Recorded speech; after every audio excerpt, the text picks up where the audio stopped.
following announcement has been paid for by the Celtic World Order.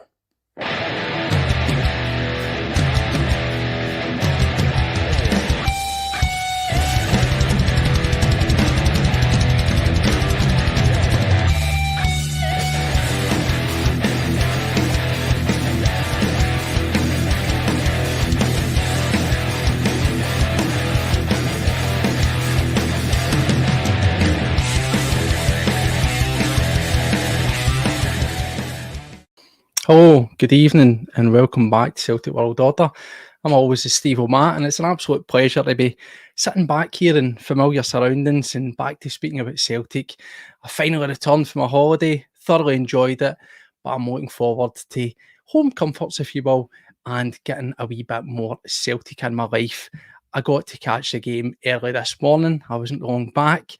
Bit tired out, but I felt it was worth it, and hopefully you persons out there who were watching it also enjoyed it as well, because as it says in the tagline, there is pre-season positives there. However, not to be that guy, the requirement for those players, those quality players, is still there. It's laid bare, particularly in that defensive area. So we'll break it down, we'll have a wee look at it, won't we? We'll talk about it, what's been going on since I've been away, since we've last chatted. Plenty to cover, and we'll get in about it. So as I say, welcome back to the channel. Thank you every one of you, whether you're watching us live or you're taking the time retrospectively to catch up. Further down the line, it is a pleasure as always. If you haven't done it already, make sure that you hit the subscribe icon. That way, every time that we go live, every time we do an upload, you'll get notified and you won't miss a beat.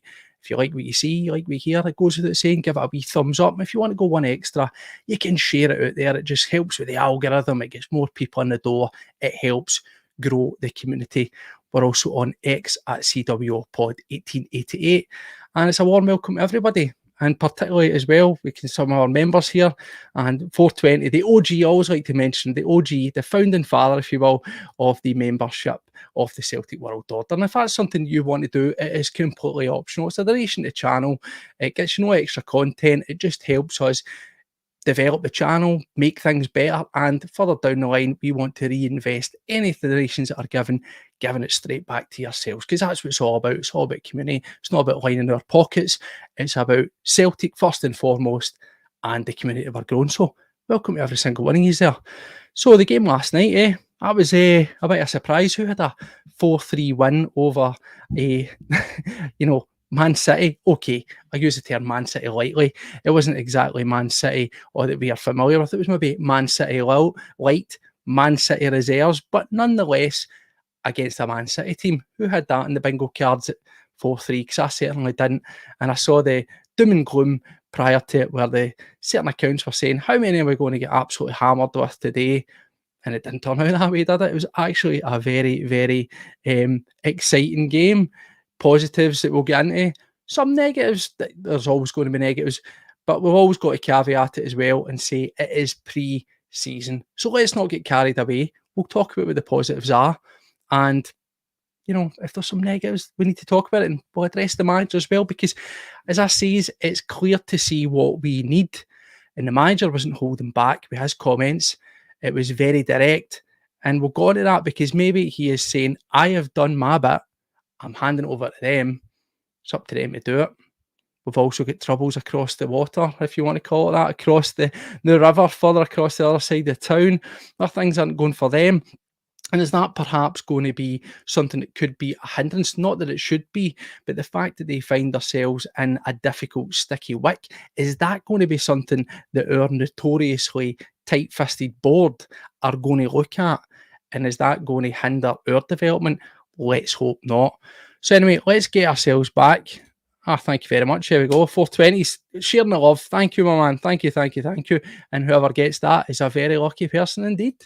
So let's have a wee look at the game. So I think in terms of what we got, the lineup starting off there, as we say, the Man City team, it was predominantly a shadow side, wasn't it? But there were still some decent names in there. They had Phillips, they had Grealish, they had Haaland, and they had Ortega in goals. And later on, the other big name was Ederson that came on to fill the goalkeeping position for the second half. However, still some decent quality in there, a decent level of opposition.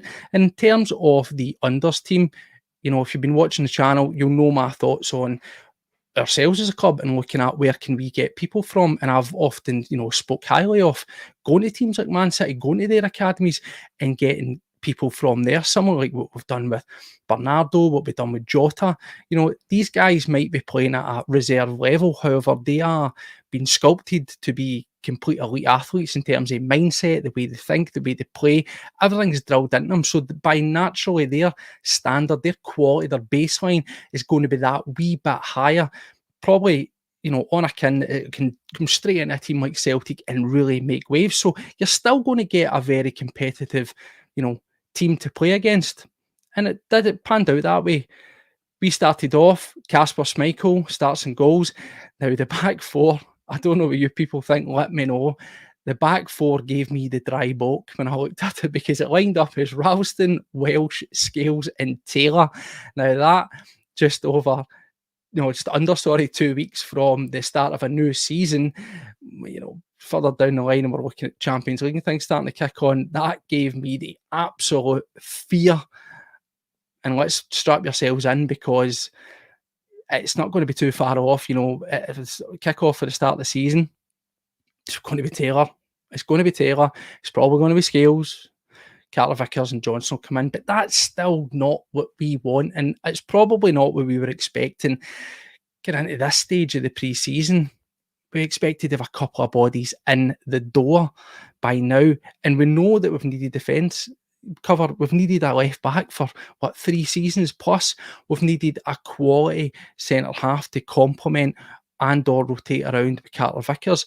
And let's be honest, Johnson, for all that he's been a success, he also needs proper high quality competition to up his level, to give us a wee bit more depth and option. But that's how we lined up. That's what it was. It was a more familiar and, strong looking midfield with O'Reilly, Cal McGregor and Hatate in there, something that has been a very great formula for us. We've seen how much that trio kicked on and got us over the line for the double at the end of last season.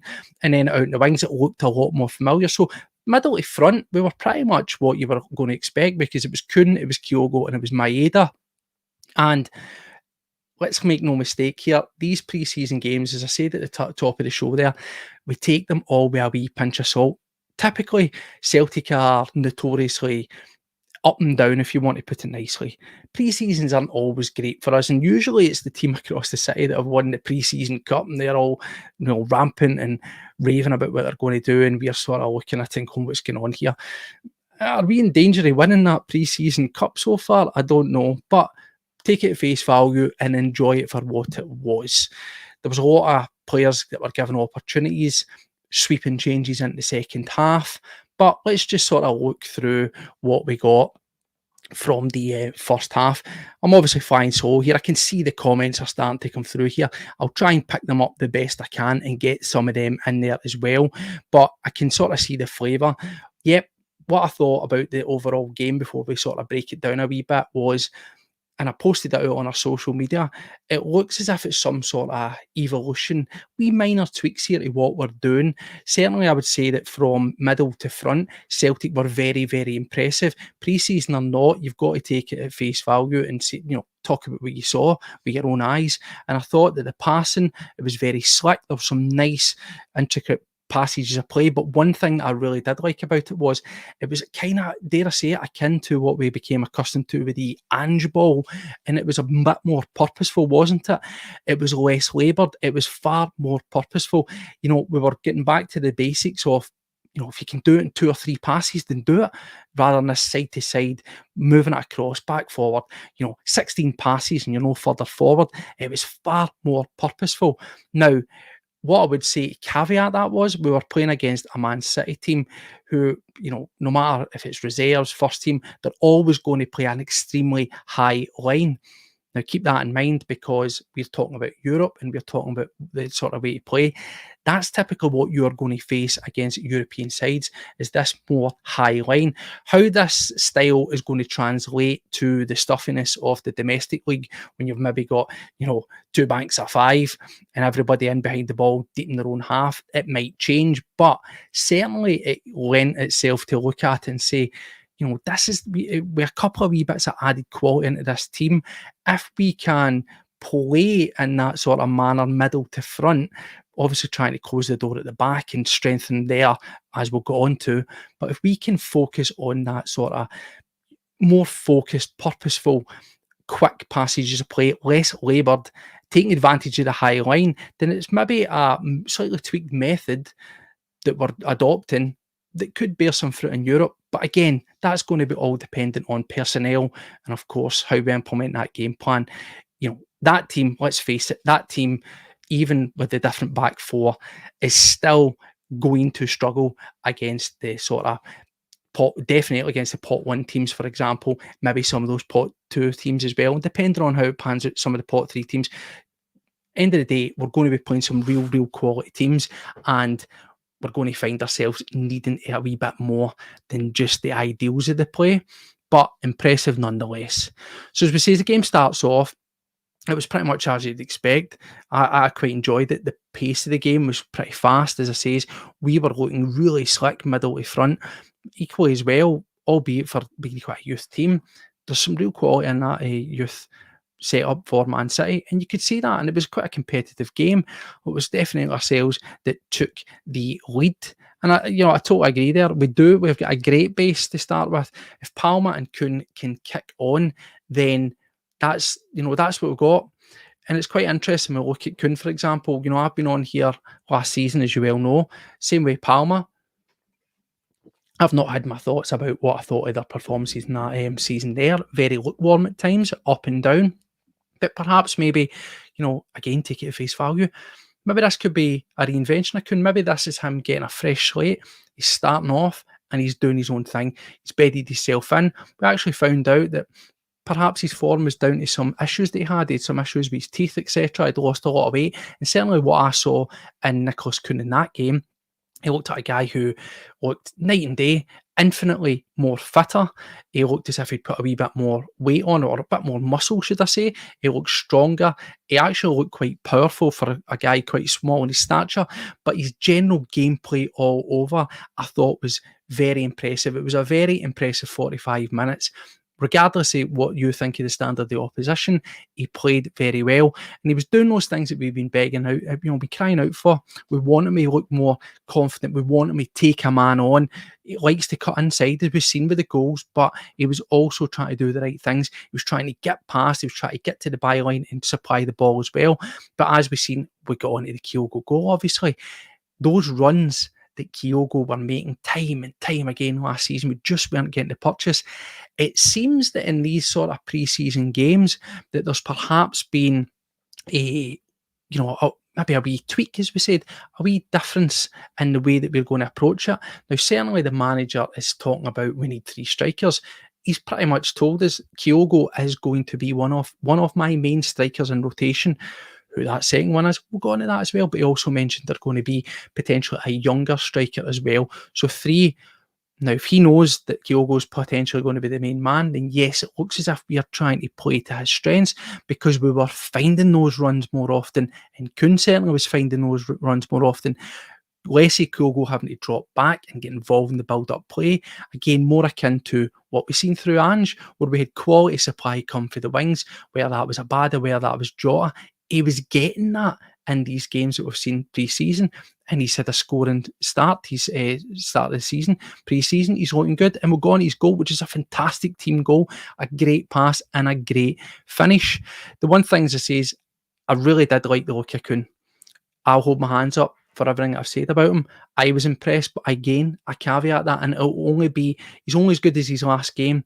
If he can take that kind of form into the game against Chelsea and then into the turn of the season, then I think we could have something that we've really been looking for, because there's been serious questions over the creative elements for me around the sort of wing positions. We have Maeda. We saw what he's about. We know what he's about.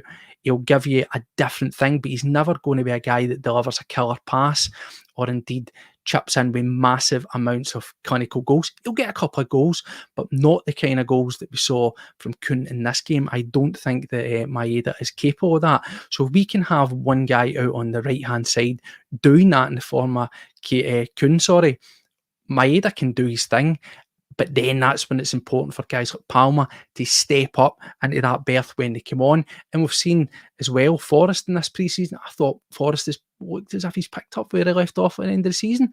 Again, still looking that he can show and contribute to something. However, as it says on there, on the tagline, as I've said time and time again, it doesn't mean that we don't need more players and we need more quality, because we absolutely do. So anyway, the goal. Let's get round to it. The first one comes in, and of course, it's us. We take the lead. It's Kuhn. And much to the surprise, again, who had us taking the lead on the bingo card, certainly not me. And it's a great move. It starts off with the supply going through with O'Reilly, where he gets himself in. And the way he sweeps it, actually, it's so neat towards the keeper's far post. You're actually, I was expecting it to just sort of sweep by the post and go in, but not. It hits the other side of the post, round the goal. A great, quick, purposeful goal as well. And that's what sort of was the recurring theme here with Celtic's goals. Taking advantage of the high line and making those passes quick, incisive passes with purpose. No farting about, no messing around, straight to the point. It was 2-3 passes, up the park, goal. And that was a great start and great for the confidence. And you could see a real sort of rapport between O'Reilly and Kuhn as they done their wee stupid dancing handshake. But again, good to see. And we'll go on to O'Reilly as well, because the one thing that for me I thought was quite, I say concerning. You know what I mean when I explain. We saw how instrumental in this match in particular that O'Reilly was. The vast majority of the player was really going through him. He was really making the midfield tick. Now, previously it has been, Hatate's been the guy that's got us properly up the pitch, or indeed maybe a McGregor. But it was almost a wee bit of a role reversal for me, where I thought that so much more was going through O'Reilly. Now, again, we know what he's got in his feet. We know the skill he's got. We know the talent he's got. You can be that cynical when you say, oh, he's playing to try and get that big move. But I certainly hope not. Bids are coming in. Apparently, we turned away around about a 20 million bid in January. But these bids are coming in from Atalanta, and they're circa 17 million. So as far as I'm concerned, that should be a moot point. We shouldn't even be really discussing it. Why would you look to take an offer for somebody that is less than what you've already turned down?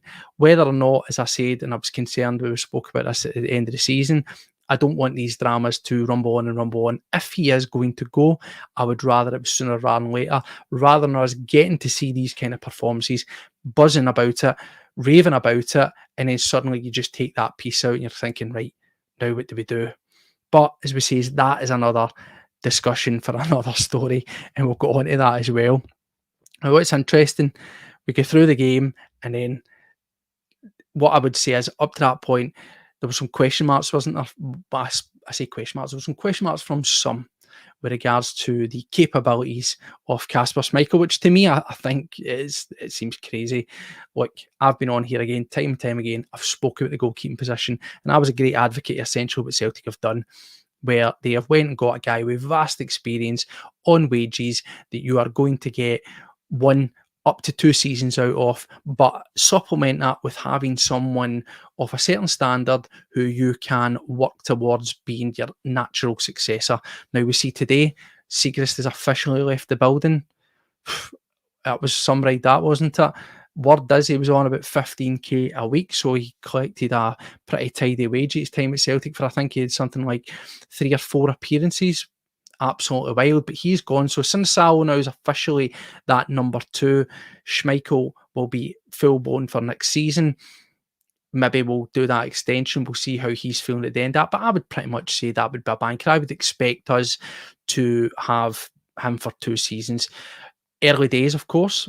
I think Sinisalo looks like a decent goalkeeper for the couple of appearances, wee cameos that he's had, but you can still see that he is young. You can still see that he's learning his trade, and I think that that's where perhaps this thing with Schmeichel is going to work out well, where he can take him under the wing and he can mentor him as well as being a colleague and build him up. I don't think he would be ready next season to go up and step up to the number 1 position, but with some possible clever rotation in the cups this season and potentially next season, get him a bit more seasoned, then he might be able to make that step up. But we can't complain in terms of the general future planning, which is something we tend not to do. It looks as if we might have done this one right.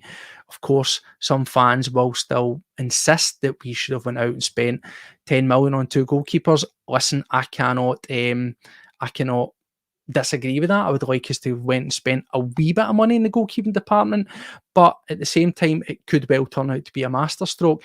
As I say, I expect us to have 2 seasons of stability through a very experienced Kasper Schmeichel that's costing us nothing other than wages, and we should have someone who has been brought in by the manager. He's been brought in as one of his guys, and he obviously sees something in him. So you've got to trust that he sees a good enough player that he can nurture that the coaches, Kasper Schmeichel, can nurture that and make him ready to step up. If not, do you know what? 2 seasons down the line, and we'll start to worry about it. But I think we find ourselves in a very good position goalkeeping wise, and we've managed to do it very shrewdly. Some will say cheaply, some will say the Celtic way, but call it what it is. Are we complaining? Do we have what we wanted? Experience? Dare I say an upgrade on Joe Hart? It looks like we do have, and we've managed to do it without too much spending, which hopefully we're going to invest elsewhere. But again, that remains to be seen, doesn't it?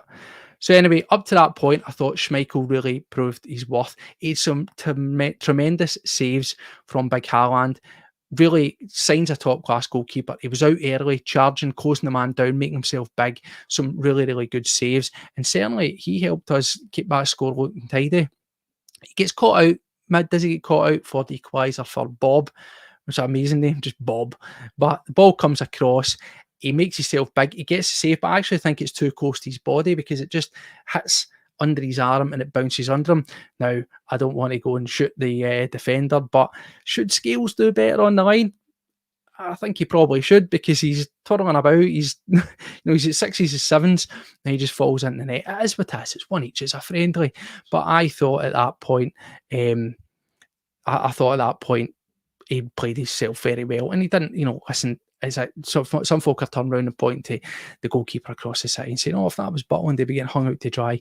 Maybe he would, but I thought he did an excellent game, and you can forgive that one. I think potentially the goalkeeper was, he was maybe let down a wee bit with the defender, because it didn't exactly burst off him flying in the back of the net. It was kind of making its way slowly towards it, and Scales fails to clear it because of probably lack of concentration and a lack of decent positioning, which for me again seems to be a recurring theme with that back line. And I'll go on to that with Welsh and I'll go on to that with Scales, because it was for me same old, and it's the recurring question of, are these guys even an option, let alone the solution?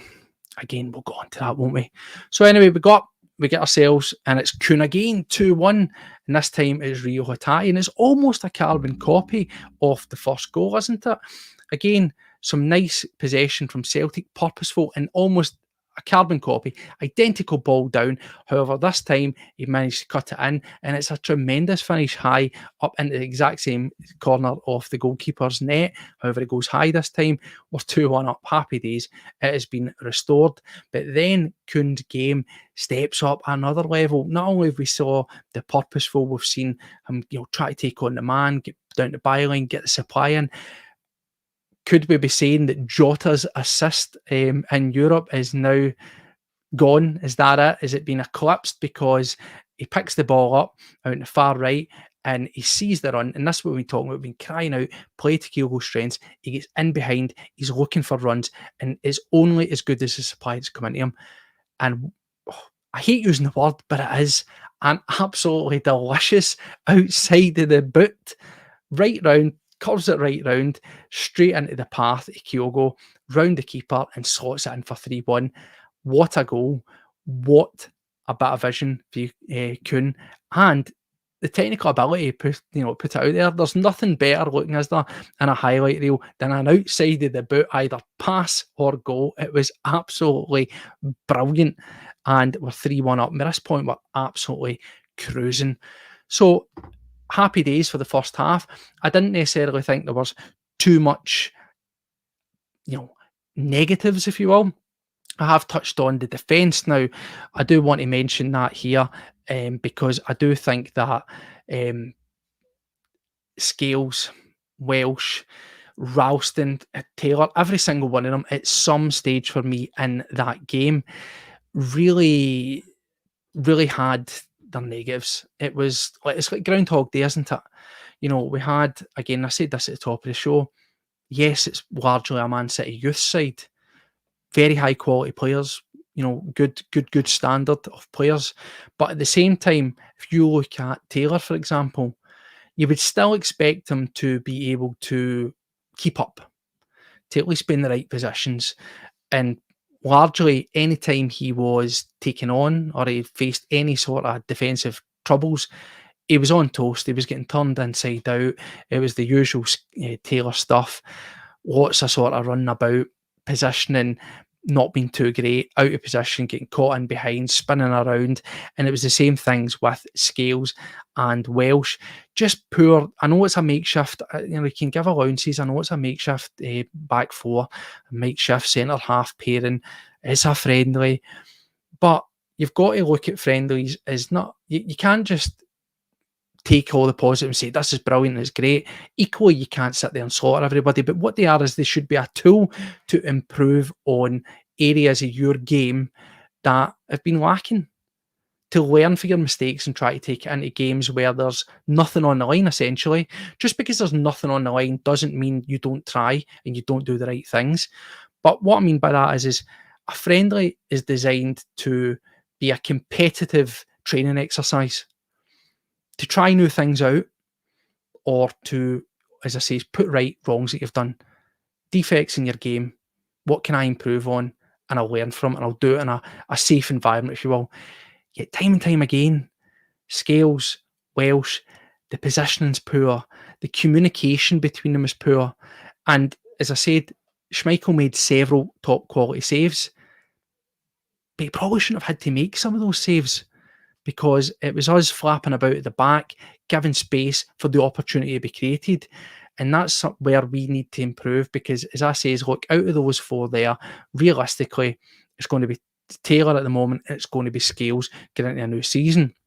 Now, if they're still making these sort of errors in a game against Man City, and at times in the game against DC United, even having their moments in there, whatever you think of DC United, if they're still making these kind of mistakes in pre-season games, you'll get away with it to an extent in the domestic side of things. That's just not happening in Europe. And that's really where we need to, have a look at that. And we need to be sort of realistic about what it is. As for Ralston, and again, people maybe pick on it and say he's an easy target. Now, I've sang his praises. I thought in that first season under Ange, he hit absolute peak. But as I said about him, and I repeat again, that season, for me, the Celtic side, everyone they were downtrodden. There was no expectancy where they were getting written off. So it was almost like a siege mentality where everybody was pushing in the right direction and everybody found a new level and they found their maximum, and he hit his peak. He hit his absolute performance peak. Top players are able to maintain that. And I just feel that season 2 of Ange and last season, he's slowly but surely starting to regress and get down the way. Now, again, it's not his fault. He's been picked, he's been put in the game. Similarly to him at the Euros, it's not his fault that he was picked by Steve Clarke. But you can see that he just isn't really the answer.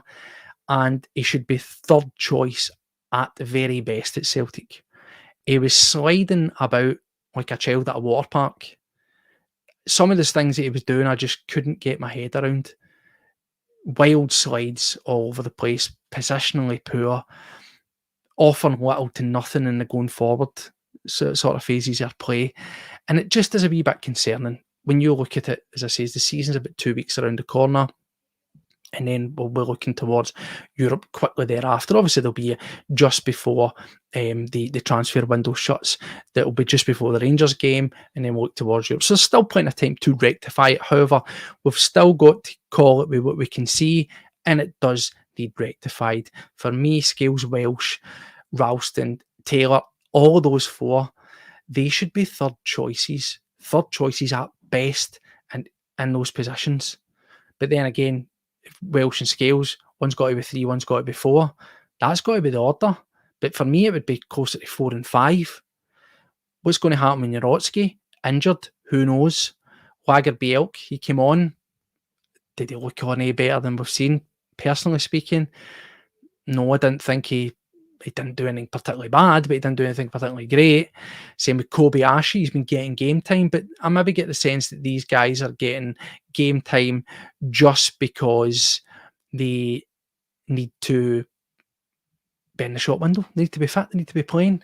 And there's still guys that I would think that I would expect to maybe get owned or potentially sold on, but we'll see about it. They're getting game time because that's what has to happen.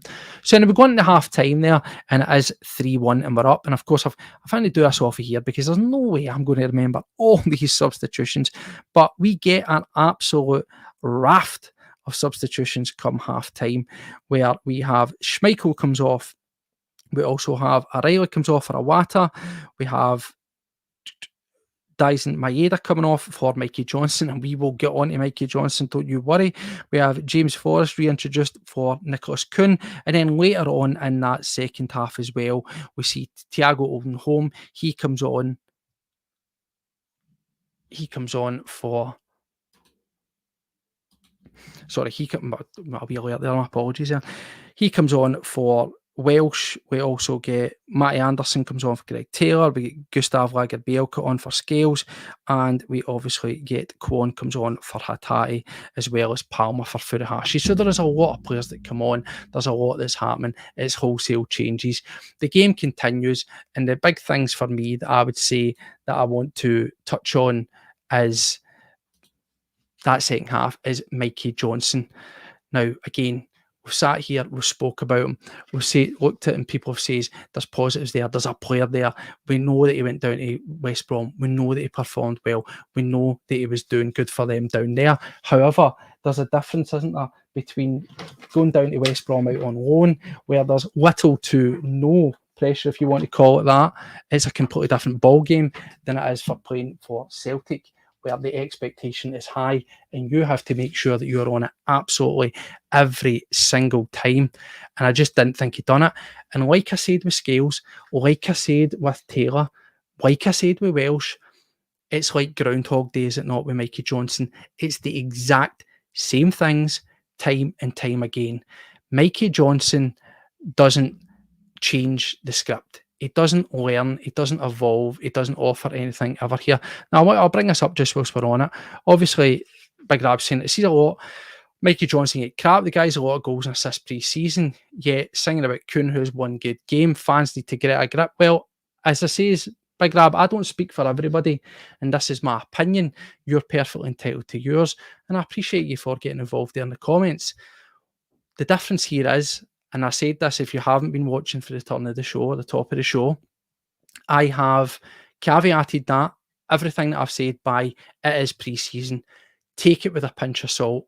Players are only as good as their last game, and it's important that they then kick it on.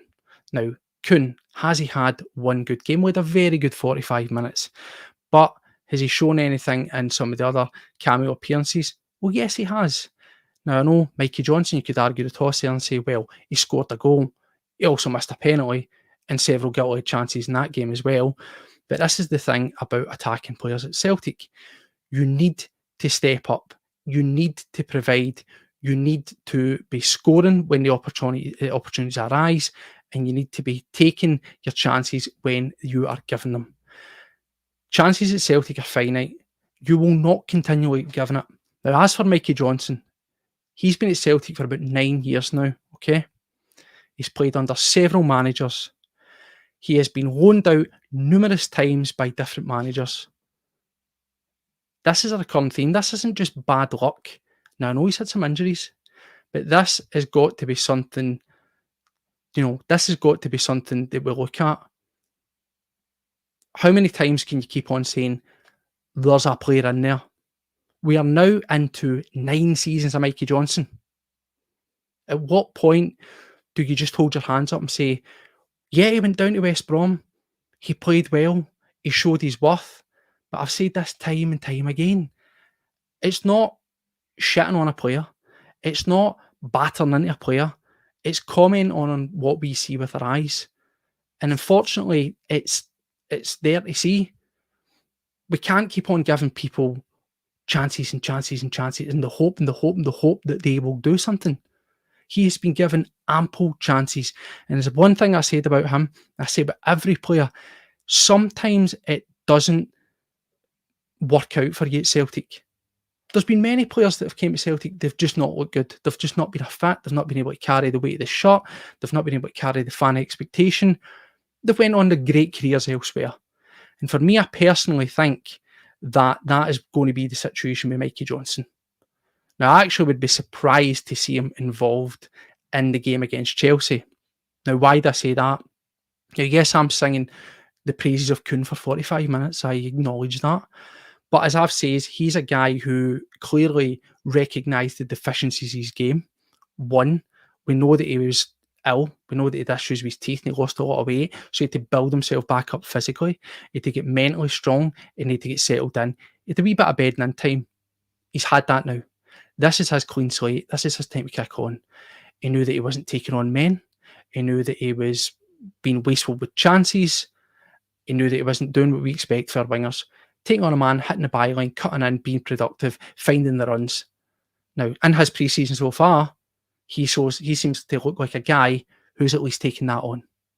Now, the peak of that so far has been that 45 minutes, but in his other pre-season, he looks like a guy that's been doing that. He's also been working hard defensively, which I did like. And another big thing about the way that Celtic play is our wingers will have to offer defensive cover. He's been mucking in, he's been shown, he's been doing that. Tick, tick, tick, tick, tick. Can't criticise him for trying. Now we look at Mikey Johnston. Mikey Johnston, fortunately, does the same things that Mikey Johnston has done for numerous seasons. Blind runs that go nowhere, head down, poor awareness of those around him, positions his other players. Absolutely terrible work rate in terms of defensively and wasteful with chances. I don't know what you want me to say. That's what we saw from Mikey Johnston. It's about attitude and application. And Brendan Rodgers epitomised that with his reaction. I don't know if you actually saw this, but we're in a game, friendly or not, as I said as well, take it with a pinch of salt. But a friendly is designed to be a training exercise and a competitive nature. Just because it's a bounce match or a friendly or behind closed doors or whatever you want to call it, it doesn't mean you don't continue to do what you're expected to do. You don't not do the right things. You don't do what the manager's asking. And Mikey Johnston epitomises that with, he's out by the byline, Celtic are in a good wave of possession, and he tries, I think it's some stupid back heel flick or, sort of back behind the sort of leg flick, and it runs out of play. Now you actually see Brendan Rodgers furious with him to the extent where he's marauding up the touchline trying to get to him to shout at him, but Johnston wanders off. Now, for me, it's just a very small thing, and I know folk will say, Steve, you're jumping on something, being negative. I'm just calling what I saw with my eyes. It's about attitude and application. And for me, Johnston he's literally a leopard can't change his spots. Mikey Johnston can't change his spots. Mikey Johnston will continue to do the same things, which is get the ball. Every now and then he'll amaze you with a mazy run and he'll maybe scud one at the top bin. But the consistency levels aren't there. And the commitment to what it means to be a Celtic player, particularly a winger, the all-out working, the defensive side of the game, the getting your hands dirty. He was too busy falling about, I dare I say it, a la Cantwell with the hands up, looking for fouls that aren't even there. Get your head in the game, son, and play football. That's all I want to see from Mikey Johnston. And as I say, I'm sort of going off on a wee bit of sort of digressing there. I think that, we look at Mikey Johnston and we look at the reaction for Brendan Rodgers. Now, what's interesting is the manager has been very, very cutthroat, I think, this pre-season. Very good to see, very refreshing. He's not held any punches. He's been, he's not been pulling the punches. He's been telling folk what he thinks. He's been very on the nose with it. He touched on Thiago Holm. He touched on Boston Lyle, where he says essentially, you can be a good player. You can be this and you can be that, but that doesn't mean you can play for Celtic. And I think that was a sort of wee shot across the brows to say, you need to do more. Funny that, isn't it? Because Holmes seems to take on what he's been told, puts in a wee bit more effort, he gets a wee bit more game time. Boston Lau, he's on the bench, he doesn't even come on. He was actually brought on as a sub against DC United, and then the dreaded being subbed off. So the manager's obviously not happy with what he's seen there from Lau in terms of, as I say, doing what's been asked of you. And that was his punishment. He didn't get any game time. For me, Johnson is falling into this category where he could be on the end of the wrath of the manager and might not get on the pitch for the Chelsea game. I could be wrong, but all I'm saying is that's the thing about Johnson. I think that he needs to do more. And Rab says he doesn't seem being anywhere. Well, do you know what? This is the thing here. He might still be here. And I think what I would say is regardless, this is my opinion, if Mikey Johnston is still at Celtic, it is a very, very sad indictment on where we are as a club in 2024. Because we need higher quality than Mikey Johnston. We need higher quality than Yang. We need more quality than Forrest. Forrest still has his place as an option, but he should be a third choice option. We need far more quality than that. And if he's hanging about, that's because we're not going to bring anybody in. And if that happens to be the case, then it's a very sad indictment on where we are. I do not want to go into too much about Mikey Johnston. As I say, there's more to his game that he needs to do. Defensively is a big part for me. The second goal for Man City, prime example. He leaves the young boy, I think it's the boy Anderson, who's brought on. He's a young guy. He's a very young guy, inexperienced. He's playing in a game, yes, it's against a Man City B team, or whatever you want to call it, but it's a big occasion for him. If you're going to bleed guys in, give them confidence, you need guys who are, let's face it, Mikey Johnston is, ironically, a senior pro at Celtic. Whether he's played or not is irrelevant. He's a senior pro. He should be doing the right things and chaperoning these young guys and offering them protection. He doesn't. He sells the boy completely out by doing absolutely zero of the legwork that's required for the defensive side of these games and sells him out. The boy's exposed, easy through, goal for Man City. Now, if you want one more final snapshot of Mikey Johnston, take the numerous loans that he's been out on, take the injuries that he's had. In his roughly 9 years at Celtic, it works out, I think he's played about, if you broke it into actual 90-minute games, he's played about 5 a season. Would you say that? Would you want me to say that? There's a player in there. Let's hope that he can kick on. No, sometimes you've just got to cut the cloth.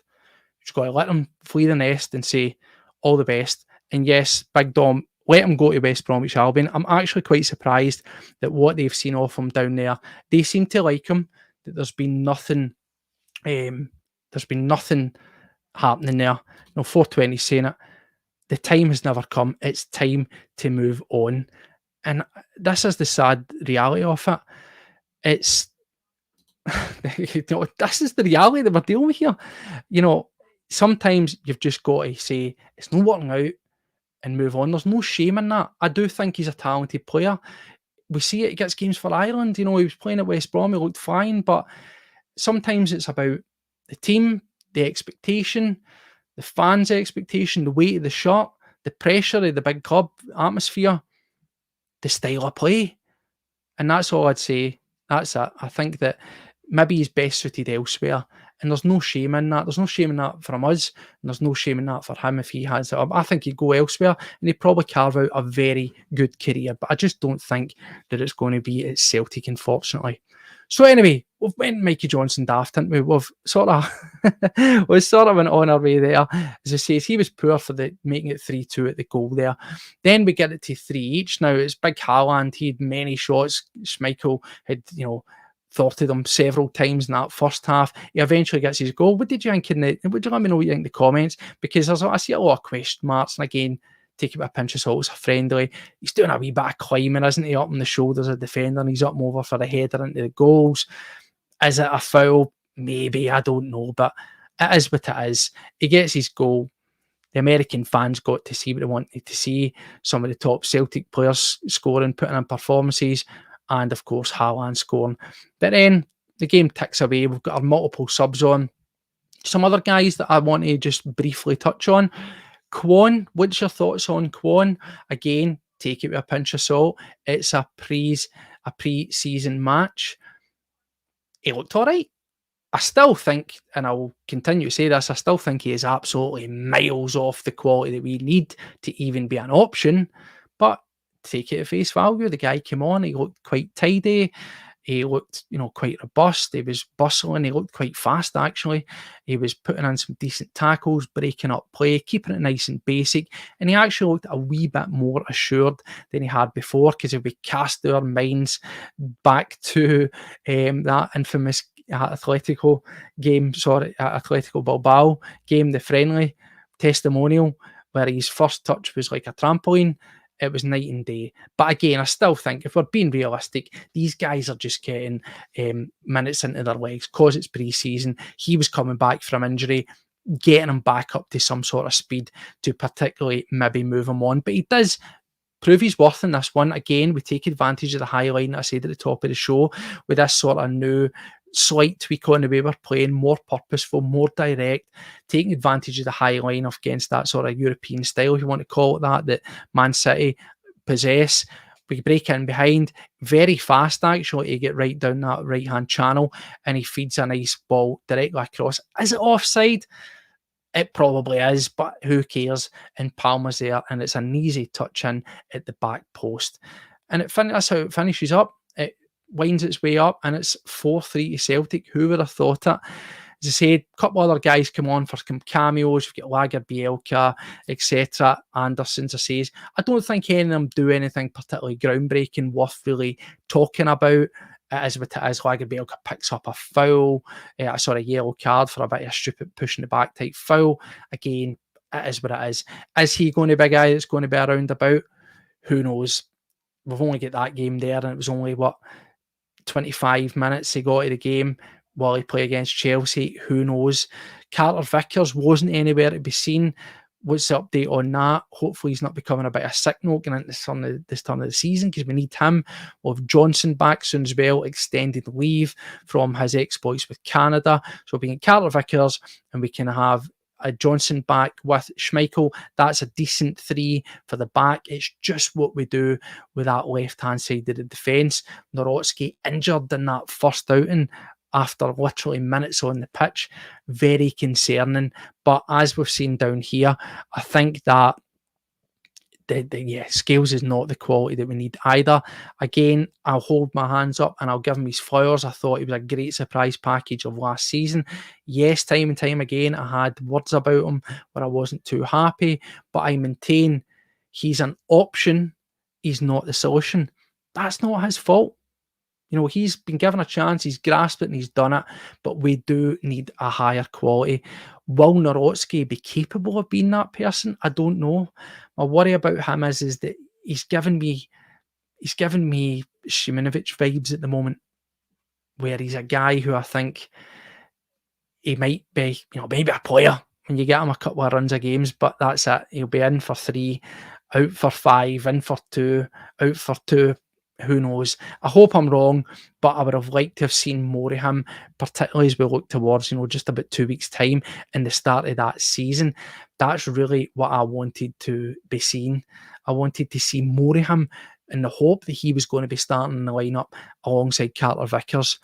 So we move on. The game fizzles out, as we say. It's 4-3. It's all good in the hood. Happy days. As we say, some positives to take there from it. The highlights for me certainly were Casper Schmeichel. I thought, if anybody had any doubts over what he can offer, shot stop mobility I thought was fantastic. Largely a decent command on his box and cross balls, etc. He was kind of doing the right things. You can't say any wrong with that. Sinisalo, I thought he looked all right in the last outing that he'd done. This one, it'll be a bit more shaky. Not so great with the cross balls. I thought at times he showed an immaturity in his positioning. Maybe he could have been better with some of the goals there. But he's there as number 2, and that's about bleeding him, isn't it? It's about giving him, as I say, it's a friendly. It's about learning from mistakes. And these are the places to make them.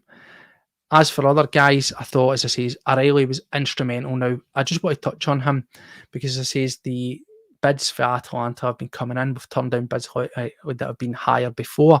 My concern is how do we keep him about? We do not need to sell him. We do not need to sell him. We're rumbling on here with the thing about, Bernardo. We managed to, here we find ourselves in typical Celtic fashion with a guy in the door with an option to buy. The price is maybe 6 million, we whittle it down to 4.5. So we should know what the boundaries were, the expectations, and we didn't. We still find ourselves squabbling.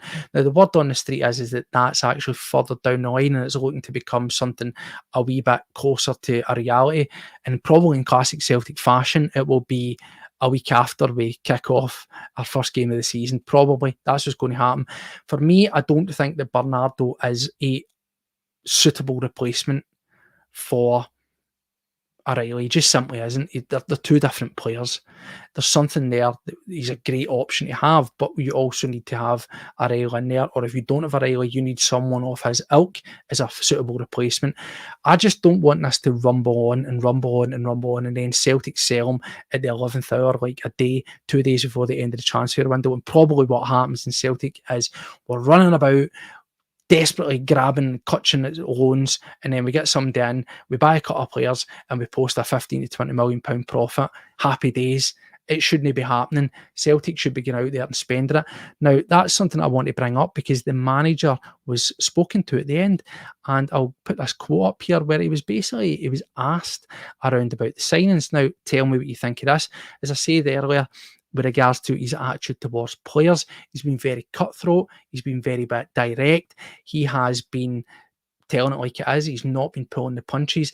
Very refreshing. And as I say, I thought the last season when we did the dip in form, I think it was a wee bit poor by Rodgers. I thought that he's normally very good with his P's and Q's and his wording and building up a rapport and, getting people on side. And he had done that. He had a fairly average team flying 7 points ahead, but then as he started to say we need more quality, we need better this, we need better that, maybe it eroded away a bit of the faith that the players had and the belief that they had. But he's doing it early now. He's not hiding his feelings, and I think this is the time to do it. I'd rather he does it now than we're in season. He might have to do that because of a couple of weeks before the transfer window closes, but I think it's good that he sets out his stall right now and he's honest with players, and he's honest with the fans, and he's honest with the board. So this is what he had to say. He says, I had a long meeting with Michael and Chris, so Nicholson and Mackay today, so we know the targets that we want to bring in. There is still a long way to go in the window. I think my concentration is that we know what we want to do. We know the priority positions that we want to improve. Whilst the club gets on with that, myself and the coaches are really focused on improvement of this team.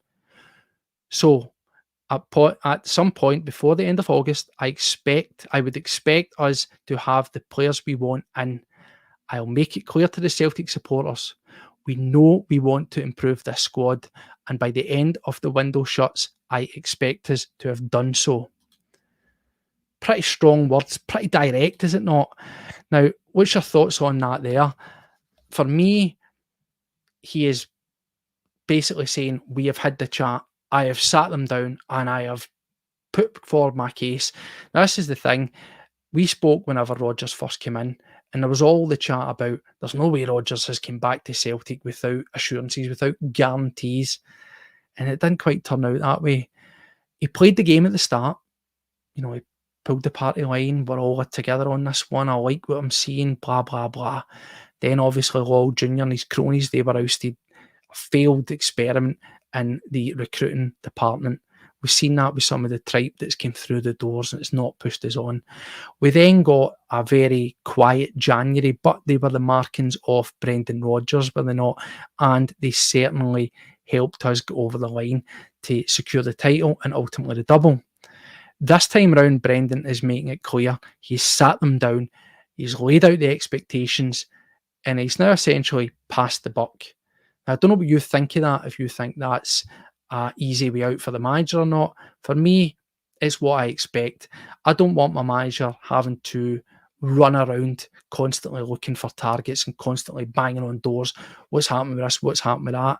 It should be as cut and dry as that. Sitting down, here's what I need. This is the standard I expect. This is the criteria player. Where that's done through data, analytics, or just profile, this is what I want. And I would dare say Bernardo and Ida are probably going to be on that list. But That is only going to be, plus obviously we've seen Schmeichel, that's only getting us back to base level of where we are. We need at least another 3 and 4, probably 4 players on top of that. We have been managing to trim the fat. We've been getting rid of guys. We've been VAT out the door. We've got O out the door. Segrist out the door. We've slowly been whittling away some of the dead wood. So that's good, but it needs to be in tandem with getting the quality in. Now, what he's saying is he's focusing for the end of August. He's looking at a transfer window shutting. Now, my concern there is we need to act sooner rather than later. I just don't like the dithering. Bernardo, I'm kind of relaxed on. I think that'll eventually happen. The one for me with Ida, and let me know what your thoughts are in the comments there. What do you think on that situation? How long is too long to wait for that? He's also been playing in the pre-season for Norwich. Of course, he's going to play for them. And by all accounts, their manager seems to have been speaking relatively positively of him. Again, why wouldn't he if we've all seen what he's got to offer? And surely he can see what Ida has got to offer. Now, the big question is he was third choice at Norwich, which is probably why we got him. He obviously came to us, he kicked on, he's been playing for Ireland. It's down to where they see him in that pecking order. I don't think he's ever going to be a first choice striker for them. But if he's a second choice striker, that's going to make it difficult for us. If he remains a third choice, then that's where we could come in. But what irks me about the way that we do our dealings is, and I keep saying it, I don't want to labour the point, we have vast financial riches, cash reserves beyond. We are in such a strong, ridiculously strong, laughably strong position financially, yet we still go in with wee low ball bids. We knew that we had that the original asking price was going to be about £6 million. So why go in for 4.5? Why do we continually do this? See, if somebody's worth 6, you go somewhere close to the unit. Let's start at 5.3, 5.5. At least get close to the 6 million to have a serious conversation. It really frustrates me the way that we do our business. It's like, oh, they're 100k extra. We'll add an extra 200k on. No, just get close to what they're wanting. Very close to what they're wanting. And then you'll know where you're at. You're not going to, it's not like some sort of stupid bidding auction where it's a wee bit and a wee bit and a wee bit. And this is what we've really, really got to do. That is exactly what we do. We just continually put cheeky bids on. Has it got to be done? In some cases it has. But for me, at this time, with these key positions that we desperately, desperately need, we shouldn't be playing games. We really shouldn't be playing games. Now, it sounds to me, for what the manager said there, he set out a criteria. There should be targets. There should be named targets. There should be priority targets. And then hopefully there is a fallback, a second choice, and maybe even a third choice. And, you can't always have the first choice. Sometimes it's not about the money. Sometimes the player doesn't want to come, etc., etc. You just play it for what it is. But we really need to be getting out there, and we need to be getting ourselves these targets in sooner rather than later. As it stands at this moment in time, 2 weeks away for the season starting, we have Kyogo as the one and only recognised striker. That is simply not good enough. And I'm not having any of this ridiculous chat of Maeda could be that fallback, or you could play Forrest there and anything like that. No, I want an actual recognised quality striker. We need a striker in within the next week. We need someone in situ for getting into the next season, the start of the season, because Kyogo's looking bright. He's looking back to his best at this moment in time in these early stages of this pre-season. But as we've seen, he has had issues with injury, and he's only one unfortunate knock or tackle or anything away from being there and us having that amount of recognised strikers. That is too much of a gamble. That is remiss. This is us to not talk about this. This is complete and utter negligence, actually. You would have thought that by letting O go, that we'd pretty much somebody lined up to bring in at the tail end, but we find ourselves over a week now since he left, and there's still nothing to show for it. So that's one position definitely that we need to ramp up the pace on and get that one over the line sooner rather than later. Bernardo, I'd expect to come, but we also need, I think, at least a left back, another good centre half option, probably another winger as well. I've up to 3. And I'd probably say defensively is more where we need it, because middle to front, as it stands at the moment, assuming being the word, that we kept that core together, and that would include O'Reilly. Middle to front, I think, will look largely pretty good, but it's that defensive options that we need. We need the left-hand side is really, really lacking. So that's where we need some quality options, a centre half and a left a left back as well. I wouldn't be adverse to, as I say, is having proper, real quality competition for Alistair Johnston on the right as well. You've got to get there. You can't do all these things at once, but we need to actually at least try to make a good go of it. That is what we need to do. Absolutely. That's the thing there. It is, as you say, it is a total piss take. He needs to get a finger out, and we need to get some people in the door ASAP. How long is too long to wait? You could argue that it's already too long to wait. And I think with the way that the manager's talking, it seems as if he has now had his intervention. He's made that call. He's had that chat, and hopefully they do get their finger out, because the season is only but weeks away. We've got a game coming up against Chelsea. What are we going to see for there? I would probably imagine with the kick-off of the new season around the corner, I think you'll probably see something closer to what is going to be possibly the starting 11 for the opening game of the season. It'd be interesting to see what's happening with Carter Vickers. I'd ideally like to see him in. I'd like to see Alistair Johnston, if he's able to come back in there. It's probably then going to be Scales and Taylor, isn't it, with Schmeichel behind them. And the rest, as we said, for that game there, it's the same. It takes care of itself. So I'd like to see how we're going to line up, because I've kind of reserved myself at the fact that that's probably going to be our starting lineup. That's going to be our starting lineup for game 1 of the season. Now, we can get away with that for game 1, game 2, game 3 of the season. But those quality additions that the manager's been talking about, those quality additions that we as fans have been crying out for, they need to come in sooner rather than later. We need to get guys in, embedded into the team, up to speed with the training methods, familiarising ourselves with our colleagues. And all that's something that gets bandied about quite a bit, but it is very important. You need to build a team, and building a team is not just around the tactics. It's about the rapport, it's about the relationships. You need to get guys in the door quick and early to settle in, to get hitting the ground running. The season's round the corner. That's what I want to see. So anyway, for the time being, that'll be us. Be back soon with Paddy Boy soon. Now, what I would say is, if you haven't seen it already, Big Red's saying it here, he's watched it. Check out, we uploaded a video earlier on today, and it is definitely worth a look. Paddy Boy had the pleasure of sitting down and having a chat with the bold Didier Agat in a very honest and candid interview with him.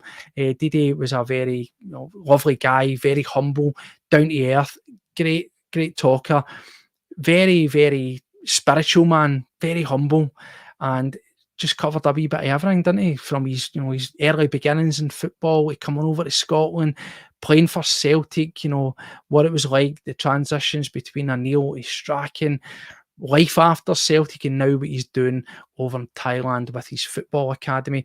A very, very great guy, very humble, and it was our pleasure to have him on the show, and thanks to him for taking the time out to speak to us. And a wee actual interesting point for you is that you are going to be able to view was actually the second time that he done a recording for us. We actually have another recording with him. It was done a week prior. Again, that was about an hour as well. But he was quite a busy guy. And in the last 20 minutes of that interview, somebody kept trying to video call him. Now, you'll see on that one that he does with Paddy, somebody tried to call me and so he kills it off. But that continually happened for about 20 minutes of the last interview, where he actually went off camera, and then he came back on and he says to Paddy, "I'm really sorry. Somebody kept phoning me. I was very angry about it." And then he finishes.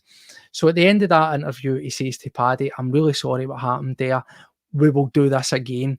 Let me know a time and we'll come on and we'll re-record it." So that's actually, version 2.0 of that interview. But what I'll do is I've got the original, and I may well just upload it in its natural form of how it is. I maybe cut it off, or I might splice it up into weird bits of videos and put it out as wee sort of short content, because there's actually a lot of different stuff that he says in that first one that's also very interesting, and it's very insightful, and again, just great chat from him. It's worth getting to see it. So we'll hopefully get that out as well. But if you've not checked out the Agat video, then go and check that one out. It's some really, really interesting stuff. And so far, the feedback on it has been great. This is something that we're looking to this in conversation with. This is something that we're looking to do a lot more of. We'll get some irons in the fire as and when things that, come along. We'll put them out there. I wouldn't announce anything unless we get something to show for, but we do have some irons in the fire, and it's something, that kind of content we want to do a wee bit more of moving forward. And it's funny as well, Red says, it's Paddy, like every time he comes on, never let him live it down. He is the man that cut off Didi Agat, and I asked him, I says, what are you doing, mate? And he's like, I was just trying to set up for closing off and I accidentally clicked the button, and he played the end credits, and then he comes back with like sorry, Didi. So I'm never letting him live that man down. The man is like, you had one job to do and you cut the man off out of order. But no, he was an absolute gem, and you'll see in the video, he's a very spiritual guy, very religious guy. He puts a lot of belief in his faith, and particularly when he talks about his injury and the issue with his knee, I think that's not to waste it, but there's a lot of sort of belief in his faith that would get him through. And hey, you can't argue with what we've seen from him, did it? It didn't do him any harm. It certainly worked, and it looks as if that God was on his side there, because he had an absolute belting career and he gave us some great memories. So if you've not checked that out, it's uploaded on the channel, and give it a wee like, give it a share, and subscribe to the channel. Listen, we've just done over an hour. I'll be back throughout the week. Me and Paddy are going to have a wee powwow, and we'll sit and talk about some things.